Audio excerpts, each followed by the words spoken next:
Salut, j'espère que tu vas bien. Aujourd'hui, une vidéo un peu courte. J'aimerais te parler de pourquoi est-ce qu'il faut que tu te compares à toi-même et à la personne que tu étais hier. C'est un conseil qui vient d'un bouquin que j'aime beaucoup, d'un psychiatre qui s'appelle Jordan Peterson. C'est son livre sur les 12 règles pour une vie et tu vas comprendre aujourd'hui pourquoi je te parle de tout ça. À l'époque, pour être le meilleur dans son domaine, le meilleur dans quelque chose, c'était assez simple.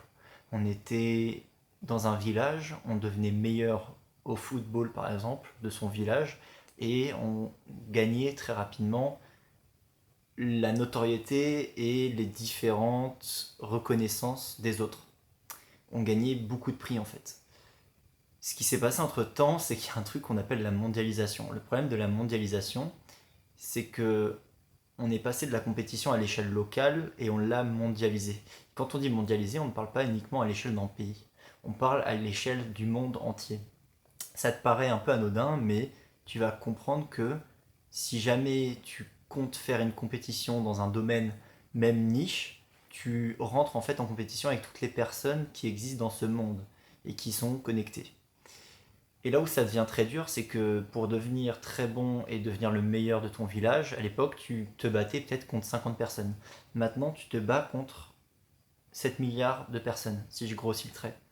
Ce qui veut dire que le nombre total de personnes à battre est tellement plus élevé, ce qui veut dire qu'à chaque fois que tu as des compétitions, comme je dis des choses au hasard, comme la FIFA, comme l'UFC ou comme la Coupe du Monde, tu vois en fait la crème de la crème et tu vois des gens qui sont arrivés au meilleur niveau, mais au meilleur niveau d'un point de vue mondial. On ne parle pas uniquement d'une échelle restreinte. Et là où c'est un problème en développement personnel et dans ta réussite entrepreneuriale, c'est que tu vas avoir tendance à te comparer à ces gens-là. Tu vas avoir tendance à vouloir directement atteindre ce niveau. Alors que ce que tu comprends pas, c'est que la plupart des gens que tu vois arriver à ce niveau-là, que ce soit des chanteurs, des artistes, des entrepreneurs et autres, c'est des gens qui ont sacrifié toute leur vie. Tu veux voir leur réussite, mais tu ne vois pas leur souffrance. Tu ne vois pas le nombre de sacrifices, le nombre de personnes sur lesquelles ils ont dû passer pour arriver à ce niveau-là.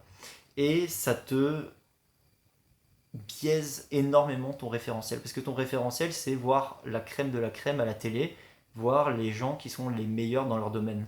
Le problème, c'est qu'à l'heure actuelle, si tu regardes cette vidéo, probablement, tu n'as pas encore atteint ton pic. Tu as encore beaucoup de progression. Et du coup, tu te bases vis-à-vis de personnes qui sont déjà très très loin par rapport à toi. Tu vas pas chercher les actions qui sont chiantes et inhérentes à ton parcours. Tu vas directement vouloir faire ce que eux ils font actuellement. Sauf que la vie ne fonctionne pas comme ça. Tu as besoin de passer certains niveaux, certaines étapes. Les échelons, c'est fait pour être respecté. Par exemple, sur YouTube, j'ai vite compris que si je souhaitais faire certaines choses, j'avais besoin de passer certaines étapes. Je ne peux pas passer d'un contenu de niche comme le mien et ensuite essayer de signer des contrats avec la télé, par exemple. Ça n'aurait aucun sens parce que ce n'est juste pas la bonne étape. Je vais directement à la fin, au niveau final, au boss du jeu. Et ça ne marche pas dans la vie. Et la plupart du temps, tu te fais inspirer et tu te compares surtout à des gens qui sont à des années-lumière de toi. Et le problème, c'est que en regardant tout ça, tu viens complètement déréguler ton système. Et pire que ça, tu viens avoir des pensées qui sont pas bonnes. Parce que au lieu d'être drivé, au lieu d'être encouragé par le fait de s'améliorer et d'être une meilleure personne qu'hier, tu es dans la comparaison instantanée. Tu es dans le fait d'exercer une sorte de compétition avec des gens qui ne sont pas au même niveau. Et cette situation, elle peut être très néfaste pour ton mental.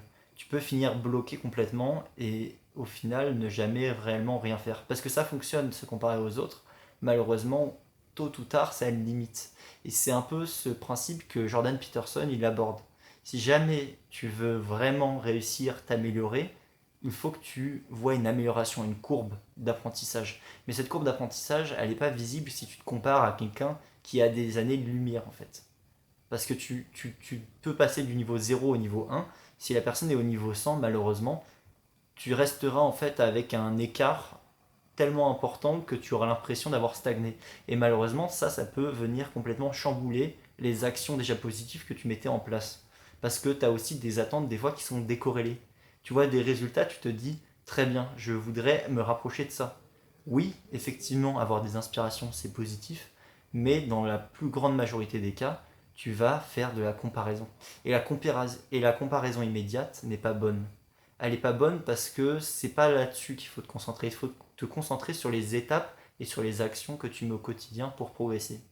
Si jamais tu veux le quotidien, la renommée ou d'autres choses attachées à quelqu'un qui a un trop haut niveau, tu te concentres sur le mauvais point. Ce dont il faut garder en tête, c'est il faut que tu aimes les actions, il faut que tu aimes ce que tu réalises au quotidien. Parce que ils sont passés par là également. Tous les gens, les grands acteurs, toutes les grandes personnes de ce monde sont des gens qui ont commencé à leur propre échelle, à leur petit niveau. Et au fur et à mesure, ils ont grandi. Et on a souvent l'impression que tout ça est arrivé du jour au lendemain. Mais non, ça, c'est venu avec beaucoup de travail, beaucoup de passion et beaucoup d'engagement. Et cette première passion, cette flamme qui est en eux et qui est potentiellement en toi, c'est ça le plus important, c'est le moteur premier. C'est pour ça qu'il faut toujours te comparer à la personne que tu étais hier. Parce que c'est beaucoup plus simple de voir une courbe de progression. La courbe de progression que tu vois vis-à-vis de toi-même, elle est assez simple et tu peux rapidement aussi la faire suivre. Et tu vois cet écart. Et cet écart, effectivement, peut être un moteur. Il peut être un moteur parce que tu te compares vis-à-vis de quelqu'un qui est proche de toi, c'est-à-dire toi-même tout simplement. Tu n'es pas biaisé par une échelle qui est démesurément grande. Et c'est ça que je veux te dire, c'est que la mondialisation, elle a complètement rabattu les cartes et elle a complètement changé la vision des gens et la perception. La perception est complètement biaisée. Je vois des gens qui veulent viser des choses à des années-lumière et qui ne comprennent pas pourquoi ils n'y arrivent pas. Parce qu'ils veulent tout de suite ce résultat, ils veulent avoir cette reconnaissance. Sauf que la vie nécessite des étapes préalables. Si tu pouvais arriver au dernier niveau du jour au lendemain, je ne sais même pas si ça serait souhaitable. Certains acteurs, certains chanteurs, des fois, sont arrivés à ce niveau-là très rapidement et ont fait des périodes de dépression très importantes. Donc, comprends bien que ce qui va t'intéresser, c'est la progression que tu as vis-à-vis de toi-même et par rapport au parcours que tu vas avoir. Le but, c'est pas d'aller viser directement le dernier niveau, ça n'aurait aucun sens. Et de toute façon, tu n'y arriverais même pas. Donc voilà, comprends bien, on est beaucoup, la compétition est grande, le nombre de compétiteurs est important. Une fois que tu as compris qu'on est beaucoup et qu'il faut se comparer à soi-même, tout de suite le travail est beaucoup plus simple. En tout cas, j'espère que cette vidéo t'a aidé. Et sur ce, je te souhaite de réussir. Allez, à plus.